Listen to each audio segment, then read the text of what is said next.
إن الحمد لله نحمده ونستعينه ونستغفره ونعوذ بالله من شرور أنفسنا ومن سيئات أعمالنا من يهده الله فلا مضل له ومن يضلل فلا هادي له وأشهد أن لا إله إلا الله وحده لا شريك له وأشهد أن محمدا عبده ورسوله أما بعد فإن خير الحديث كتاب الله وخير الهدي هدي محمد صلى الله عليه وسلم وشر الأمور محدثاتها وكل محدثة بدعة وكل بدعة ضلالة وكل ضلالة في النار۔ پچھلی مجلس میں حدیث میں کیا کیا چیزیں شامل ہوتی ہیں، اس تعلق سے کتنی چیزیں ہم نے دیکھی تھیں۔ نمبر 1، جو نہیں تھے ان لوگوں کو کچھ معلوم نہیں ہوگا، میں سمجھتا ہوں کچھ لوگ اس میں ابھی نئے بھی آئے ہیں، اس لیے اس کا اعادہ ضروری ہے۔ حدیث میں سب سے پہلے اللہ کے نبی صلی اللہ علیہ وسلم کا قول، اس کے بعد فعل، تقریر، اور اس کے بعد صفت خلقی، صفت خلقی، اور اس کے بعد آخری ہم نے کیا دیکھا تھا، سیرت، جس کو آپ کہہ سکتے ہیں۔ کچھ لوگ اس میں مشکل ہو رہی تھی کہ انگلش میں تقریر کو کیا کہتے ہیں، میں سمجھتا ہوں اس کو کنسنٹ کہہ سکتے ہیں، کہ اللہ کے نبی صلی اللہ علیہ وسلم کی اجازت یا آپ کا اقرار اس پر ہے۔ تو بہرحال یہ چیزیں ہم نے دیکھی۔ حمام رحمۃ اللہ علیہ فرماتے ہیں کہ میں نے عمار رضی اللہ تعالیٰ عنہ کو فرماتے سنا، وہ کہہ رہے تھے رأیت رسول اللہ صلی اللہ علیہ وسلم وما معه الا 5 اعبد، کہ میں نے اللہ کے نبی صلی اللہ علیہ وسلم کو اس حال میں دیکھا کہ آپ کے ساتھ صرف 5 غلام تھے، اور وامرأتان، 2 عورتیں تھیں، اور ابو بکر، اور ابو بکر صدیق رضی اللہ تعالیٰ تھے۔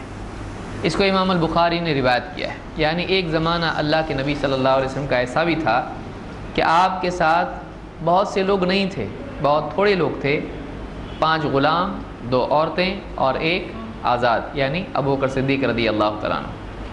تو اس میں اللہ کے نبی صلی اللہ علیہ وسلم کے زمانے کی ایک خبر ہے، ایک تاریخی بات بتائی گئی ہے کہ ایک زمانے میں ایسا ایسا تھا، تو اس کو بھی حدیث کہا جاتا ہے۔ نہ اس میں قول ہے، نہ اس میں فعل ہے، نہ اس میں تقریر ہے، نہ اس میں جسمانی صفت ہے، نہ اخلاقی صفت ہے، بس ایک تاریخی واقعہ ہے اس میں۔ اسی طرح سے عائشہ رضی اللہ تعالیٰ عنہ فرماتی ہیں لم يتزوج النبی صلی اللہ علیہ وسلم علی خدیجہ حتی ماتت، اللہ کے نبی صلی اللہ علیہ وسلم نے حضرت خدیجہ رضی اللہ تعالیٰ عنہ کی زندگی میں کوئی نکاح نہیں کیا یہاں تک کہ ان کی موت ہو گئی، یعنی حضرت خدیجہ کی وفات تک آپ صلی اللہ علیہ وسلم نے کسی اور سے نکاح نہیں کیا۔ یہ کیا ہے، یہ ایک تو نہیں کرنا ہے، فعل تو نہیں ہوا، اور دوسرے یہ کہ ایک تاریخی واقعہ ہے کہ ہاں اللہ کے نبی صلی اللہ علیہ وسلم کا نکاح جو بھی ہوا ہے وہ حضرت خدیجہ کے بعد میں ہوا ہے۔ تو اس کو بھی امام مسلم نے اپنی صحیح میں روایت کیا ہے۔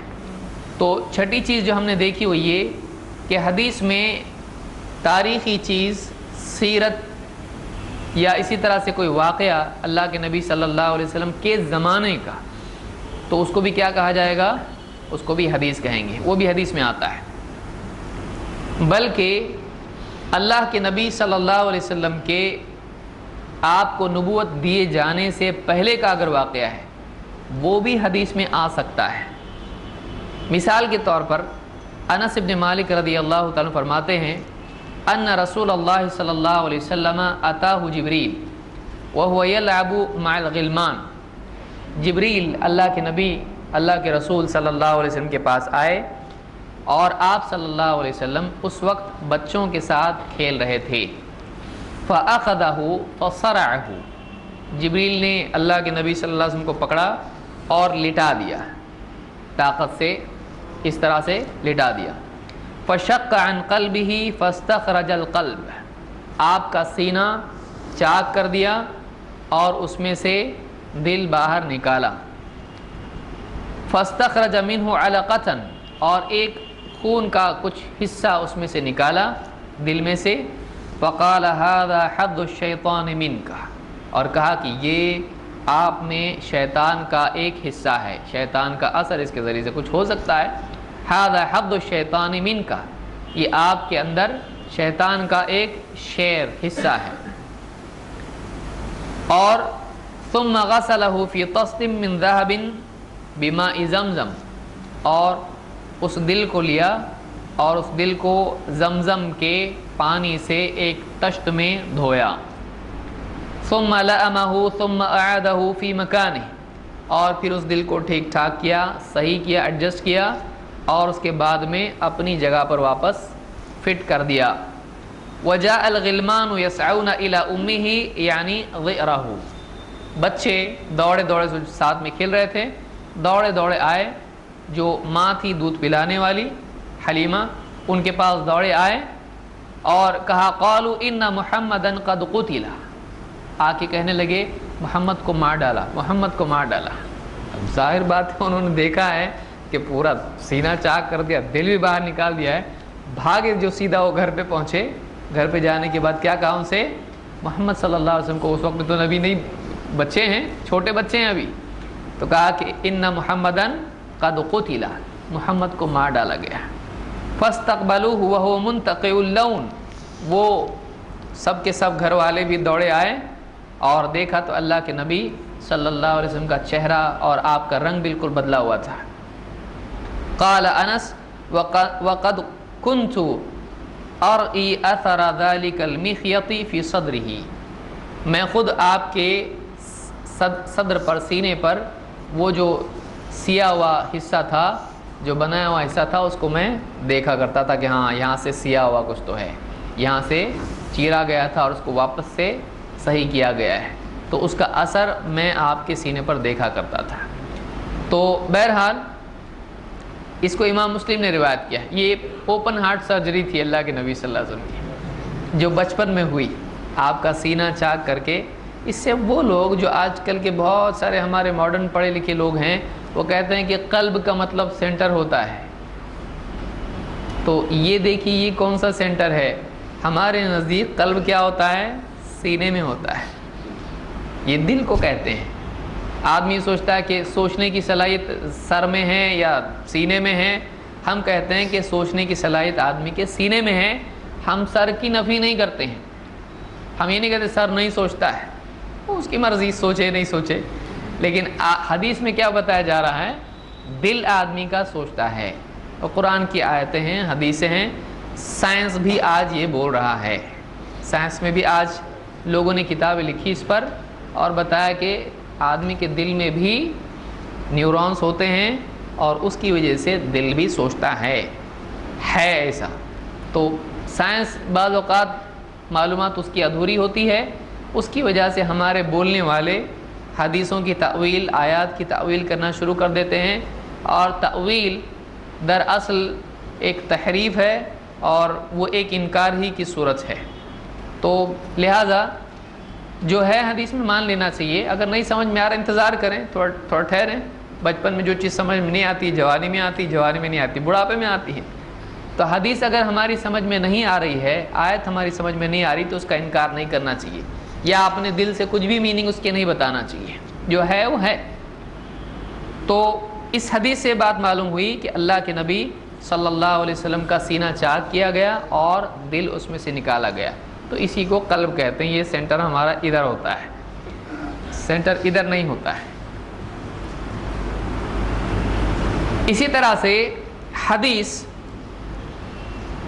ایسے اقوال بھی صحابہ کے، آگے بڑھ رہے ہیں ہم لوگ، اب دیکھیے کتنا ہوا، قول، فعل، تقریر، صفت خلقی، صفت خلق۔ صفت خلقی جو لوگ نہیں تھے، ایسی چیز جس میں ایسی بات صحابی بتائے جس میں اللہ کے نبی صلی اللہ علیہ وسلم کی جسمانی صفات ہوں، آپ خوبصورت تھے، آپ کے بال ایسے تھے، آپ کا چہرہ ایسا تھا، تو اس طرح کی کوئی چیز آپ کی ہو۔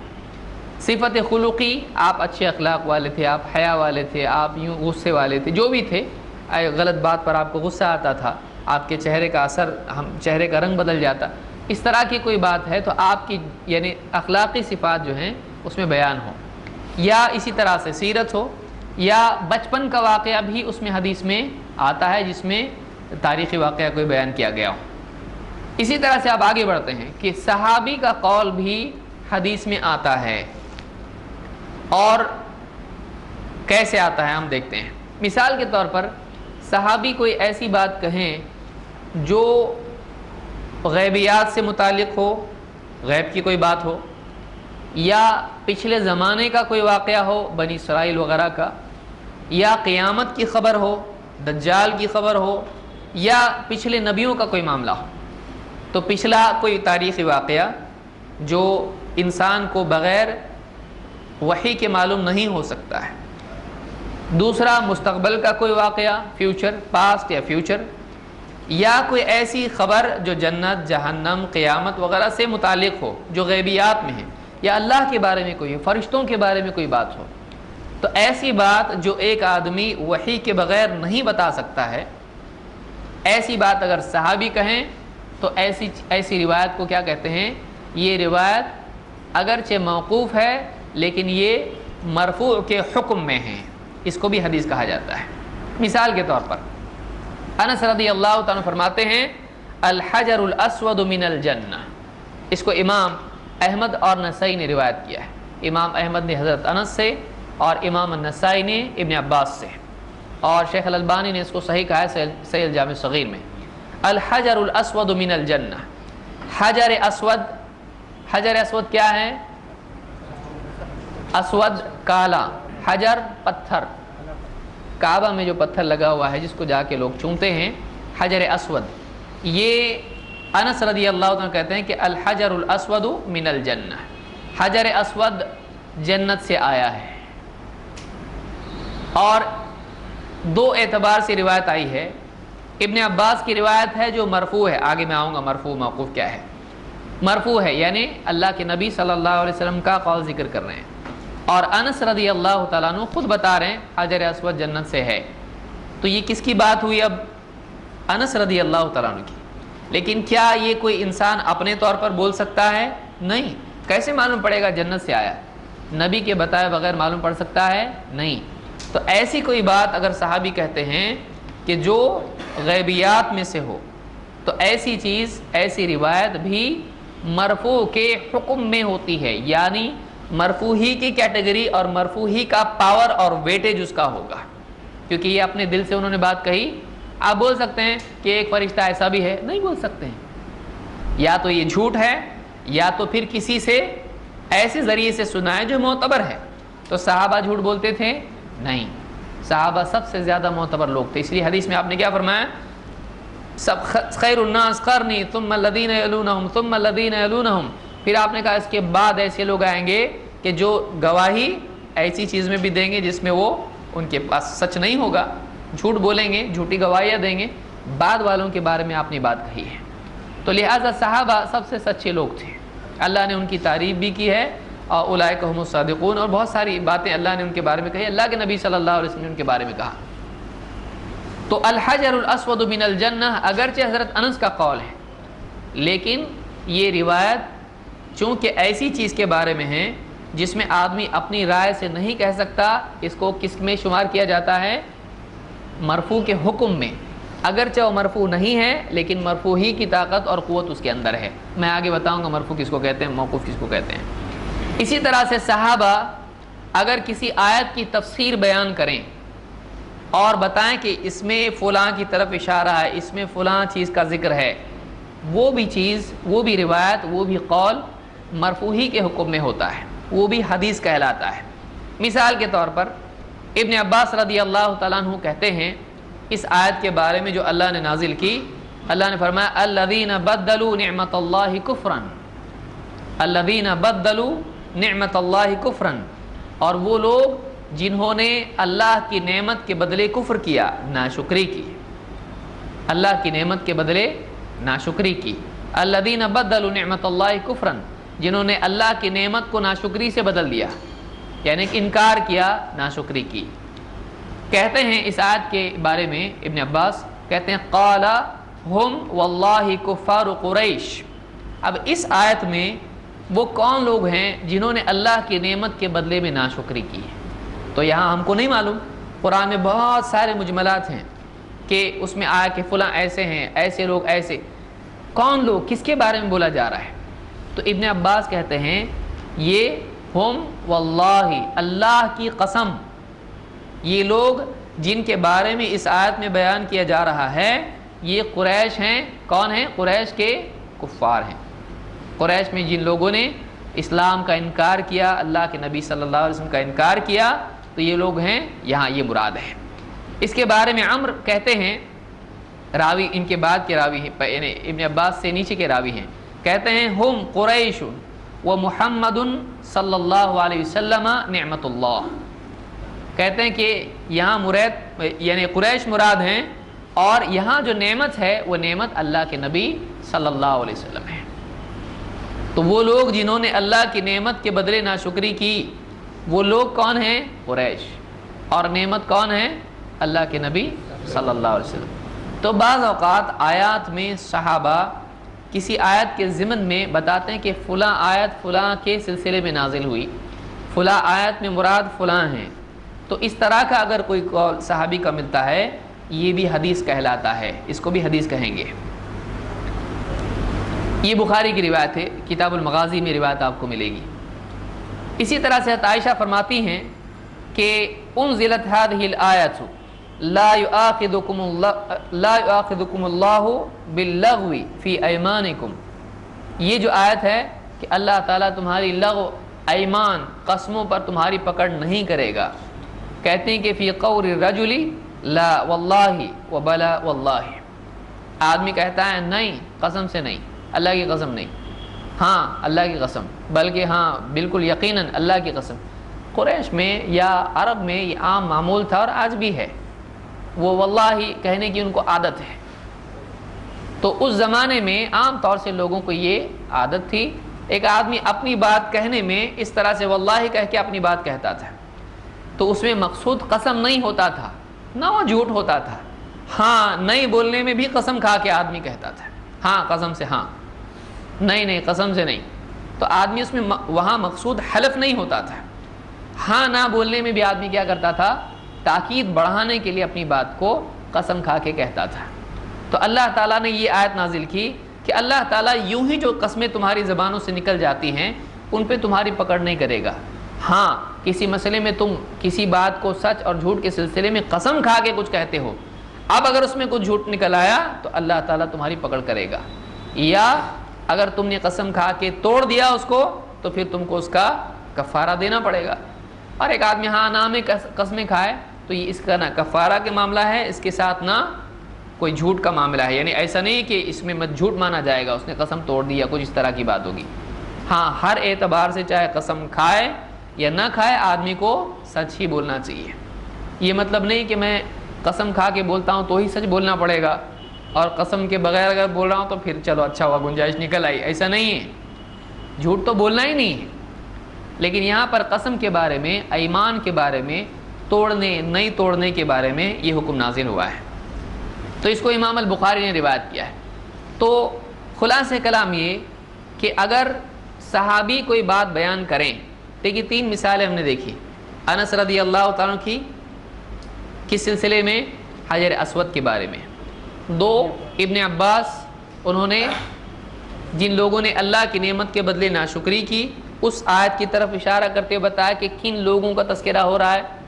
اور 3 حضرت عائشہ کی روایت کہ فلاں آیت کس سلسلے میں نازل ہوئی. تو اس طرح سے صحابی اگر کوئی بات کہتے ہیں تو یہ ایسی بات جو اپنی رائے سے انسان نہیں کہتا ہے، بلکہ وہ کسی واقعے کا گواہ ہے، کسی واقعے کے بارے میں پکا اس کو علم ہے کہ اللہ کے نبی صلی اللہ علیہ وسلم کے زمانے میں ایسا ہوا، لہٰذا یہ آیت فلاں کے بارے میں نازل ہوئی، یا یہ آیت فلاں مسئلے میں نازل ہوئی، یا کوئی ایسی خبر جو ماضی یا مستقبل کے اعتبار سے وہ ثابت ہے قیامت کے دن ایسا ہونے والا ہے. تو ظاہر بات ہے قیامت کی خبر کون دیتا ہے؟ اللہ تعالیٰ اپنے نبی کو دیتا ہے، نبی ایمان والوں کو دیتے ہیں. تو وہ اپنی رائے سے کوئی بھی بات نہیں ہے، تو وہ بھی حدیث ہی میں شامل ہوتا ہے اور اس کو فی حکم المرفوع کہا جاتا ہے. اس کو تھوڑا سا اس کو کہتے ہیں کہ یہ فی حکم المرفوع، یہ مرفوع کے حکم میں ہے. حکم میں ہے کا مطلب اس کے زمرے میں ہے، اس کے ویٹ کا ہے، اسی پہ وہی حکم لگے گا، اس پر وہی حکم لگے گا. تو یہ 8ویں چیز ہم نے دیکھی۔ اسی طرح سے صحابہ کے افعال، یہ ہوئے اقوال، صحابہ کے اقوال بھی حدیث میں آتے ہیں، خصوصاً ایسے اقوال جو ہم نے جس کا تذکرہ بھی کیا۔ صحابہ کے افعال، صحابی کوئی عمل کرتے ہیں، کیا وہ بھی حدیث میں آ سکتا ہے؟ تو دیکھیے مثال کے طور پر اسود رحمۃ اللہ علیہ فرماتے ہیں، یہ تابعی ہیں، کان آخر اذان بلال اللہ اکبر لا الہ الا اللہ۔ اس کو امام النسائی نے روایت کیا ہے اپنی سنن میں، اور یہ صحیح الاسناد ہے روایت، شیخ الالبانی نے اس کو صحیح کہا ہے۔ کیا فرماتے ہیں؟ کہتے ہیں کہ بلال رضی اللہ تعالیٰ عنہ کی اذان کا آخری حصہ تھا اللہ اکبر لا الہ الا اللہ۔ عمل کس کا ہے؟ صحابی کا۔ اب صحابی کی جو اذان ہے یہ کس کی سکھائی ہوئی ہے اور کس کے زمانے میں تھی اذان؟ اللہ کے نبی صلی اللہ علیہ وسلم کی۔ تو اگرچہ عمل کس کا آ رہا ہے؟ صحابی کا، لیکن کیا اذان اپنے دل سے کچھ بھی دے سکتے ہیں؟ کوئی آ کے کہے اللہ اکبر لا الہ الا اللہ محمد الرسول اللہ، کلمہ آج کمپلیٹ ہو گیا، کر سکتے ہیں؟ نہیں۔ آخری الفاظ اذان کے کیا ہیں؟ آخری جملہ لا الہ الا اللہ۔ تو اذان ایک توقیفی عمل ہے، ایسا عمل ہے جس میں ہم تبدیلی نہیں کر سکتے ہیں۔ تو عبادتی امور میں سے، اس کو یاد رکھیے، عبادتی امور میں اگر صحابی کا کوئی عمل ہے، ایسے اعمال میں، ایسے مسائل میں جو اجتہادی نہیں ہوتے ہیں بلکہ اس میں جو نبی صلی اللہ علیہ وسلم نے بتایا ہے اسی پر رکنا پڑتا ہے، ایسا کوئی عمل اگر صحابی سے ملتا ہے تو وہ بھی حدیث کے حکم میں آئے گا۔ اس کو بھی کیا کہیں گے؟ یہ اگرچہ صحابی کا عمل ہے لیکن یہ کیا ہے؟ فی حکم المرفوع، یہ مرفوع کے حکم میں ہے۔ تو یہ روایت بتاتی ہے کہ بلال رضی اللہ عنہ کی اذان کا آخر اللہ اکبر لا الہ الا اللہ تھا۔ تو یہ اذان کے بارے میں ہے، اور یہ اپنی رائے سے کوئی آدمی اذان نہیں دیتا ہے، لہٰذا اس کو کس کی طرف نسبت دی جائے گی؟ اللہ کے نبی صلی اللہ علیہ وسلم کی طرف۔ اسی طرح سے نافع رحمۃ اللہ علیہ کہتے ہیں، یہ بھی تابعی ہیں، کہتے ہیں ان عبداللہ ابن عمر کان یسلم بین الرکعۃ والرکعتین فی الوتر حتی یأمر ببعض حاجتہ۔ یہ بخاری نے، امام البخاری نے کتاب الجمعہ میں اس کو ذکر کیا ہے۔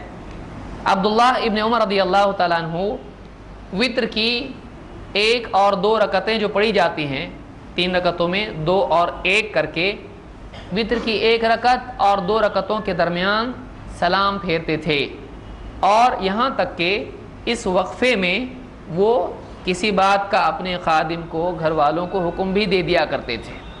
یعنی عبداللہ ابن عمر کیسی وتر پڑھتے تھے؟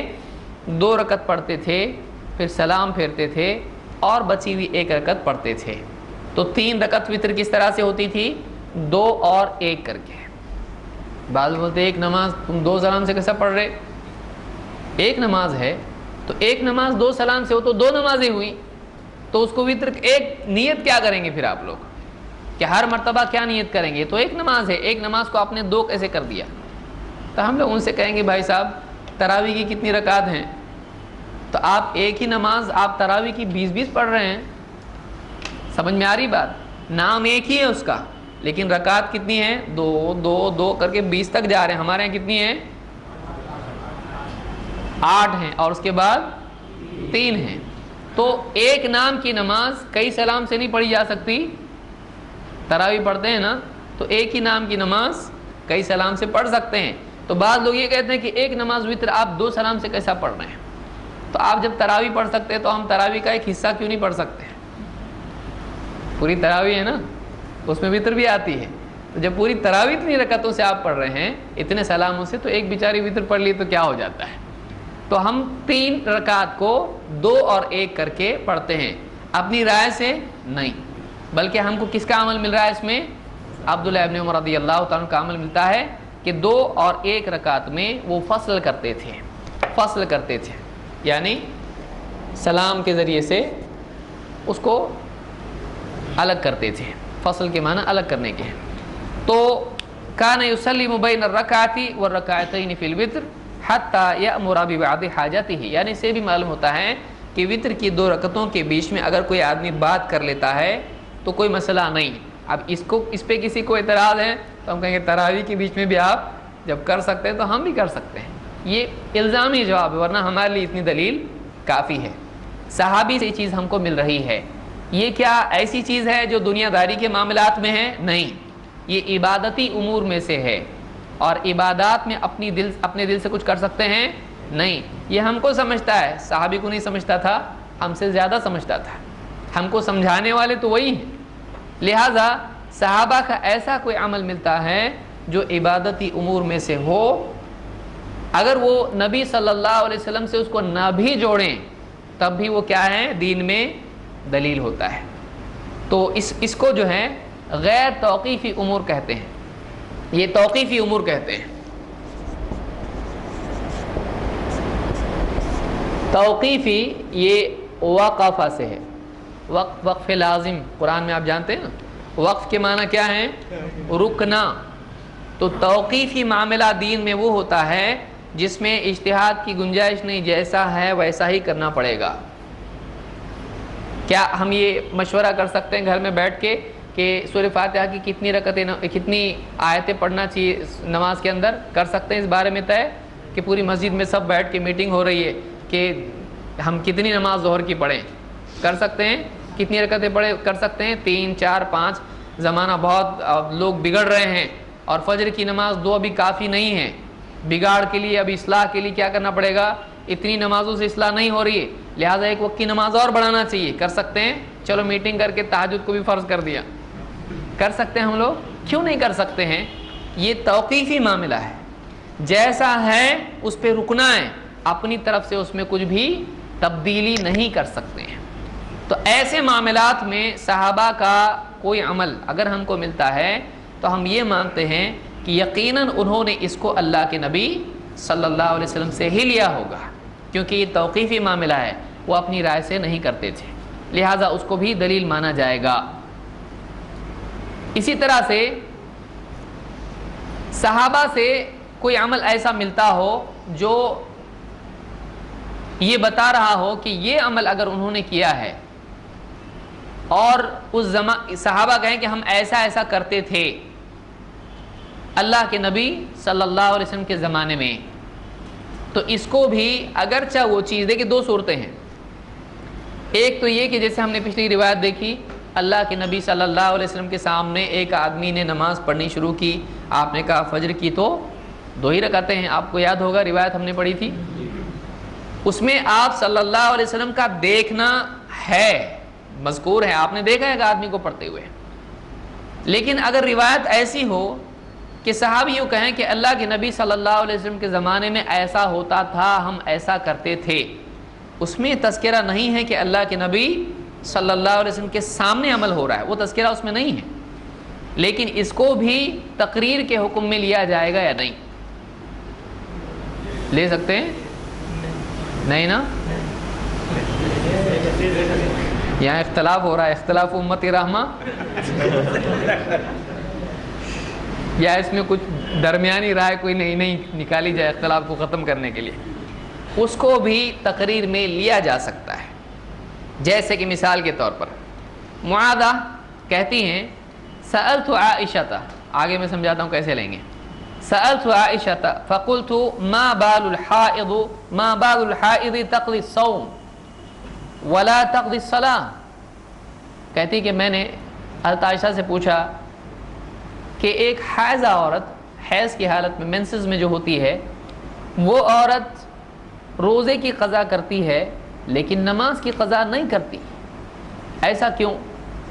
نماز زیادہ اہم ہے، روزہ اسلام کی بنیاد. حدیث آپ نے سنی تو پہلے نمبر کس کا آ رہا ہے؟ نماز.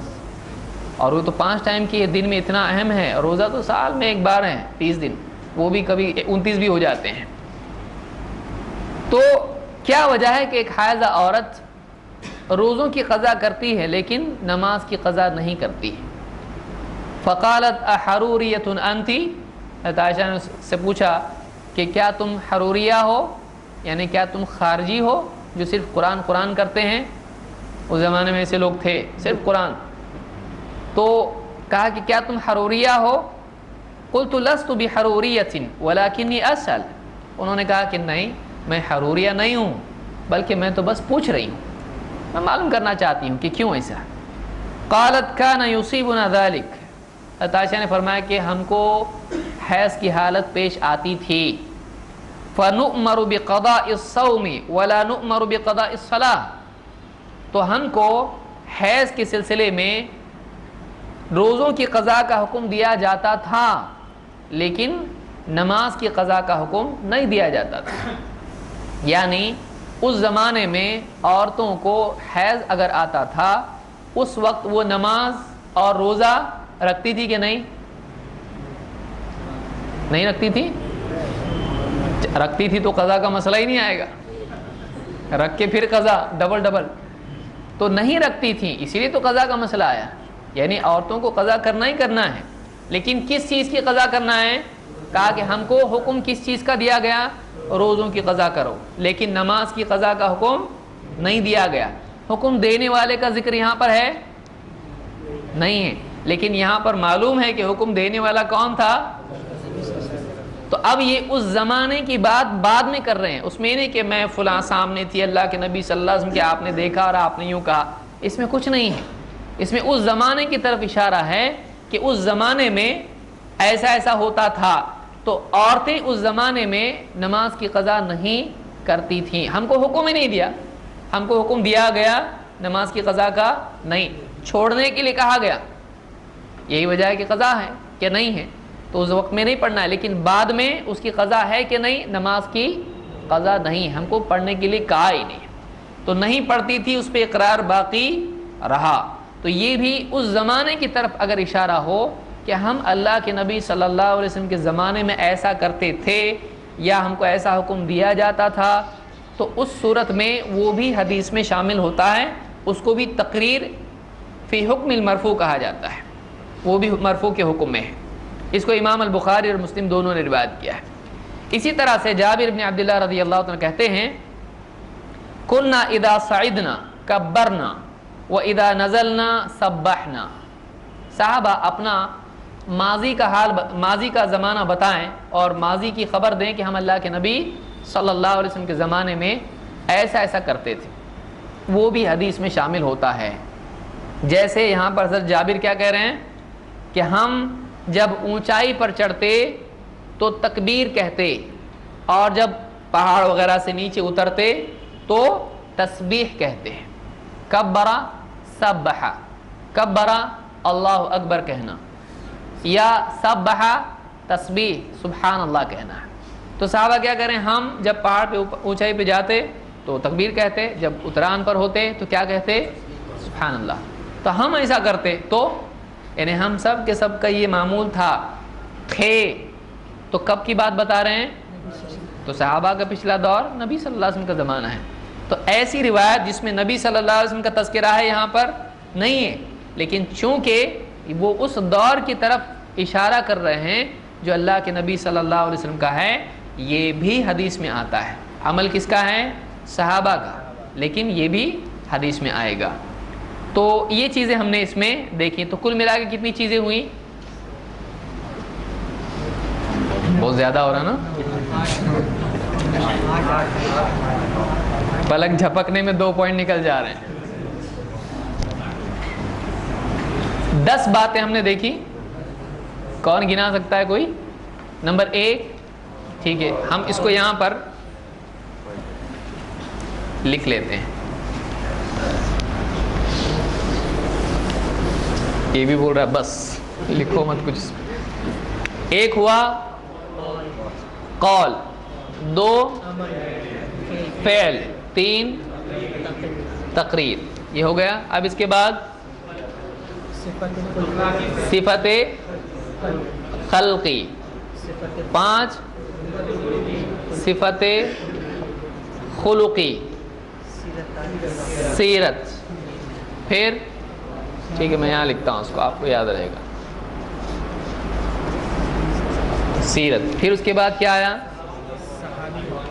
صحابی کا قول، اس کو ہم نے کہا کہ اس کو ہم کہہ سکتے ہیں قولی، لیکن یہ حکمی یعنی مرفوع میں حکمی ہوگا، یہ اسی طرح سے قولی ہے فی حکم المرفوع. 8 فعلی فی حکم المرفوع. اور اس کے بعد 8 ہو گیا. اس میں ہم نے مثالیں دیکھی، الگ الگ مثالیں دیکھی صحابہ کی. اس میں نبوت سے قبل کا واقعہ، اس کو کہاں ڈالیں گے آپ؟ اس کو یہاں ڈالنا پڑے گا سیرت میں. تو اس طرح سے حدیث میں اتنی ساری چیزیں آتی ہیں، قول، فعل، تقریر، صفت خلقی، صفت خلقی، سیرت، اور اسی طرح سے پھر صحابہ کا قول اور عمل اور تقریر. یہاں پر تقریر بھی آئے گا، یہاں پر تقریر بھی آئے گا. اس میں فعلی کے بعد میں تقریر بھی آئے گا. لیکن یہ سب کے سب کیا ہیں؟ حکمن قولی ہے، حکمن فعلی ہے، اور حکمن تقریر ہے. بہرحال تو یہ ہمارا ایک موضوع اس میں سمجھ لیجئے مکمل ہو گیا. اب ہم آتے ہیں دوسرے موضوع کی طرف، جو حدیث کے حصوں سے متعلق ہے. اس میں حدیث کے بنیادی طور پر کتنے حصے ہوتے ہیں؟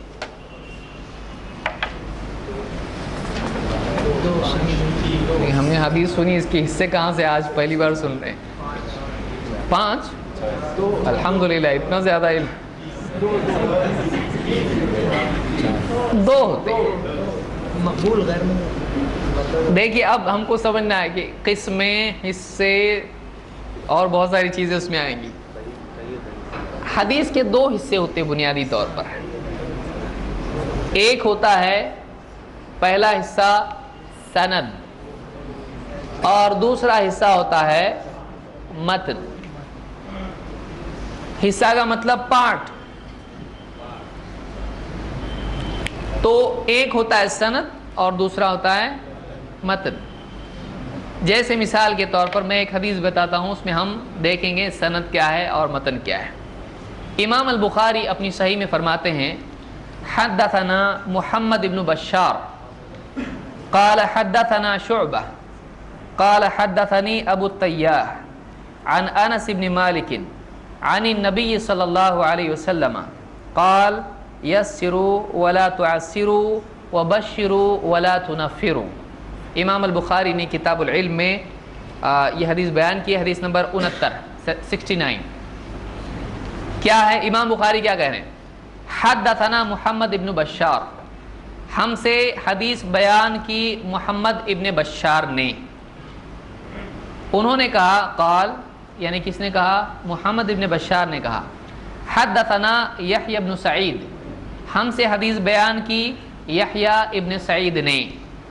قال حدثنا شعبہ، یحییٰ نے کیا کہا؟ ہم سے حدیث بیان کی شعبہ نے.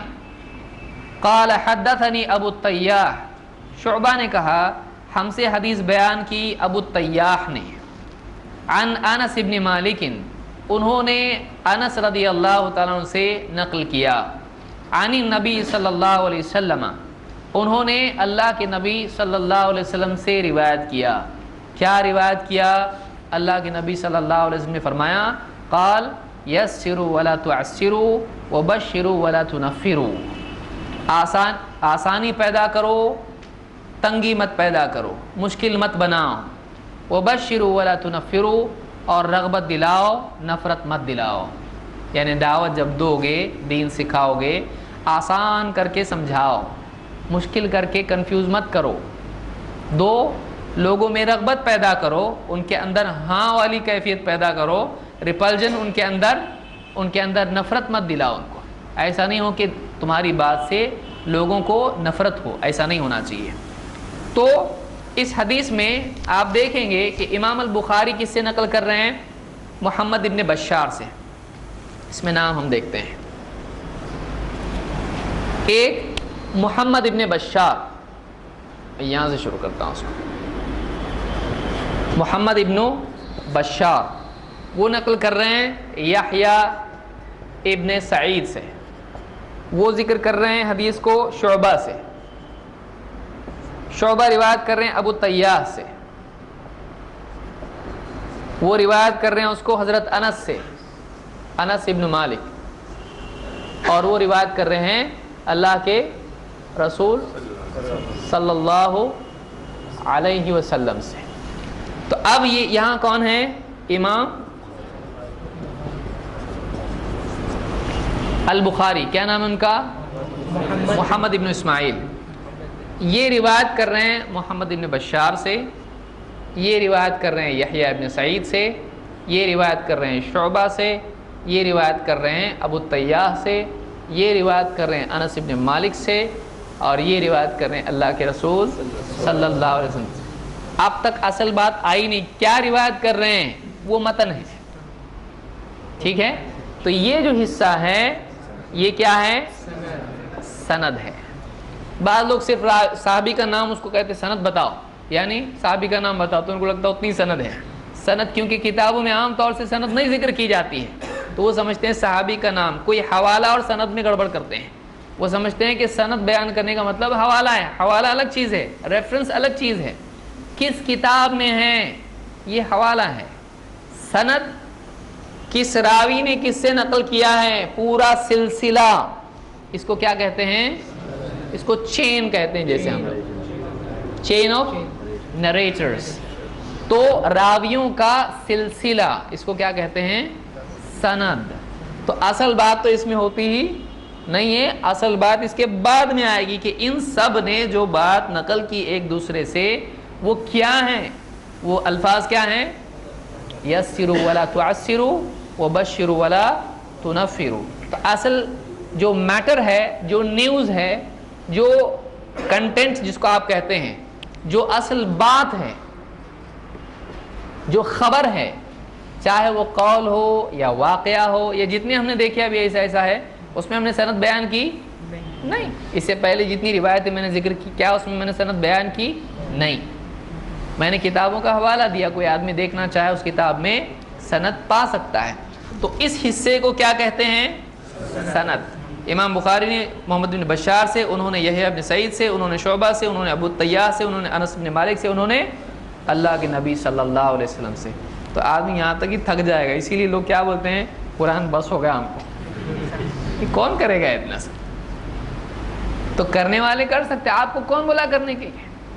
جو آدمی نہیں کر سکتا ہے وہ نہ کرے، لیکن انکار بھی نہ کرے۔ ایک آدمی کو پلین چلانے نہیں آتا ہے، کون چلائے گا اتنا؟ پلین ہی بند کر دیں گے، چلانے والا برابر چلاتا ہے۔ ڈاکٹر ہے جسم میں برابر اتڑیاں، پسلیاں، اجڑی اور یہ وہ سب آپریشن کرتا ہے کہ نہیں کرتا ہے؟ ہر آدمی کر سکتا ہے۔ ایک وائر مین کو آپ بول سکتے ویسے ہی سیم، زیادہ کچھ فرق نہیں ہے، کر سکتے آپ؟ جیسے وہاں جوڑ دینا، یہ بھی جوڑا آپ، تو کر سکتا ہو؟ نہیں۔ بولے گا نہیں بھائی یہ بہت مشکل کام ہے، کہیں کا کہیں وائر جڑ گیا شارٹ سرکٹ ہو جائے گا، سیدھا بسم اللہ واللہ اکبر، تو آدمی چلا جائے گا۔ تو اب ایک آدمی ایک کام بعض اوقات نہیں کر پاتا ہے، اس کی وجہ سے کیا کرتا ہے؟ اس کام ہی کو غلط ثابت کرنے کی کوشش کرتا ہے۔ وہ اپنی کوتاہی کو، اپنی کوتاہی کے لیے، یعنی چھپانے کے لیے وہ کیا کرتا ہے؟ اس پورے علم کو بے فائدہ بتاتا ہے۔ کیا فائدہ اتنا سب کرنے میں؟ اچھا آپ کو نہیں آتا اس لیے آپ اس کو بے فائدہ بتا رہے ہیں۔ تو یہ علم بہت ضروری ہے، یہ علم بہت ضروری ہے۔ آگے ہم جا کے دیکھیں گے تیسری مجلس میں، تیسرے عنوان کے تحت، کہ اس کی کیا اہمیت ہے، کیوں ضروری ہے، اور سلف نے اس کو کیسے کیا ہے۔ بہرحال تو یہ آپ کی سمجھ میں آ گیا۔ حدیث کے کتنے حصے ہوتے ہیں؟ دو۔ ایک سند، دوسرا پہلے متن آتا ہے یا سند؟ سند آتا پہلے سند آتا ہے، اس کے بعد کیا آتا ہے؟ متن۔ سند میں کون ہوتا ہے؟ راوی۔ ان سب کو ہم کیا کہتے ہیں؟ راوی، اس کو راوی کہتے ہیں۔ اور راوی جو چیز بیان کرتا ہے اس کو کیا کہتے ہیں؟ متن۔ اس کو متن بھی کہتے ہیں، اس کو کوئی آدمی راوی کی نسبت سے روایت بھی کہہ سکتا ہے۔ روایہ، عربی میں اس کو روایہ کہتے ہیں، اور اردو میں ہم اس کو روایت کہتے ہیں، فلاں روایت آئی ہے۔ تو روایت بیان کیے ہوئے میٹر کو اس حدیث کو، اس قول کو، اس صحابی کے واقعے کو، کچھ بھی اس کو کیا کہہ سکتے ہیں؟ روایت کہہ سکتے ہیں۔ تو اصل بات جو میٹر ہے اس کو کیا کہیں گے؟ روایت، اور بیان کرنے والے کو کیا کہیں گے؟ راوی۔ کیا صحابی راوی ہو سکتے ہیں؟ کیا اللہ کے نبی صلی اللہ علیہ وسلم راوی ہو سکتے ہیں؟ ہو سکتے ہیں۔ کیسے؟ حدیث قدسی میں کہ بعض روایت ایسی ہوتی ہیں کہ اللہ کے نبی صلی اللہ علیہ وسلم بتاتے ہیں کہ اللہ تعالیٰ نے یوں فرمایا، میں بندے کے گمان کے ساتھ ہوں، انا عند الظن عبدی بی فلیظن بما یشاء، میں بندے کے گمان کے ساتھ ہوں، تو اللہ تعالیٰ فرما رہا ہے۔ تو یہ قول کس کا ہے؟ یہ اللہ کا ہے، قول اللہ کا ہے، لیکن بیان کون کر رہا ہے اس کو؟ تو اللہ سے روایت، بعض روایتوں میں الفاظ ہوتے بھی ہیں یروی عن ربہ، اپنے رب سے اللہ کے نبی صلی اللہ علیہ وسلم روایت کرتے ہیں۔ تو ایسی حدیث کو کیا کہتے ہیں؟ حدیث قدسی۔ وہ ایک خاص قسم ہے حدیث کی جو اللہ تعالیٰ سے اللہ کے نبی صلی اللہ علیہ وسلم روایت بیان کر رہے ہیں، اللہ کا قول بیان کر رہے ہیں۔ کیا وہ قرآن میں ہوتا ہے؟ نہیں، وہ قرآن سے ہٹ کے ہے۔ اس کی تفصیل ہم کبھی اور دیکھ سکتے ہیں کہ اس میں فرق کیا ہے قرآن میں۔ کیا اس کو نماز میں پڑھ سکتے ہیں؟ نہیں۔ اس میں صحیح ضعیف ہوتا ہے؟ ہاں۔ صحیح ضعیف نہیں ہوتا ہے؟ حدیث قدسی موضوع بھی ہو سکتی ہے۔ مثلا میں آسمان و زمین میں نہیں سماتا ہوں لیکن مومن بندے کے دل میں سما جاتا ہوں، یہ کیا ہے؟ حدیث قدسی ہے، لیکن صحیح ہے؟ جھوٹی روایت ہے یہ۔ تو حدیث قدسی جھوٹی بھی ہو سکتی ہے۔ اب کوئی سوچے گا نبی بتا رہے ہیں اللہ کے بعد تو پھر جھوٹی کیسی ہو سکتی ہے؟ نیچے والوں نے اپنی طرف سے گھڑ کے نبی سے جوڑ دیا اور حدیث قدسی بنا دیا۔ کر سکتے ہیں کہ نہیں کر سکتے ہیں؟ کر سکتے ہیں۔ تو بعض لوگ یہ سمجھتے ہیں کہ یہ لوگ حدیث نہیں مانتے ہیں، یہ بھی منکر حدیث ہیں۔ ہم لوگ جھوٹی حدیث کو نہیں مانتے ہیں اور ضعیف حدیث کو ضعیف حدیث کے خانے میں رکھتے ہیں۔ تو ہم یعنی روایت ایسی مانتے ہیں جو معتبر ہو، جو نبی صلی اللہ علیہ وسلم سے ثابت ہو کہ ہاں آپ نے ایسا کہا یا ایسا کیا، تو ہم مانتے ہیں۔ اگر وہ ثابت نہیں ہو سکے تو ہم زبردستی نبی سے اس کو جوڑتے ہیں نہیں۔ کسی کو کوئی بھی کپڑا مل گیا راستے میں، کسی کے گھر میں، کسی میوزیم میں، اٹھا کے لا کے کیا وہ یہ بول سکتا ہے یہ اللہ کے نبی صلی اللہ علیہ وسلم کا ہے؟ اگر کوئی اس سے کہے کہ کیا کہہ رہے ہو نہیں سکتا، کیا ہو بھی سکتا ہے؟ کر سکتا ہے ایسا؟ نہیں۔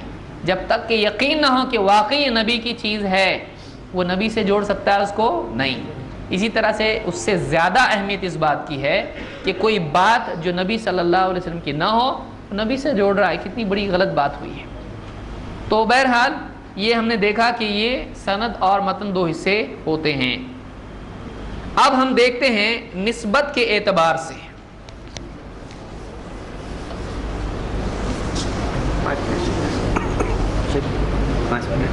رکیں گے؟ 3-5 منٹ۔ اچھا ٹھیک، ہو گیا وقت ختم، یہ بات 5 منٹ۔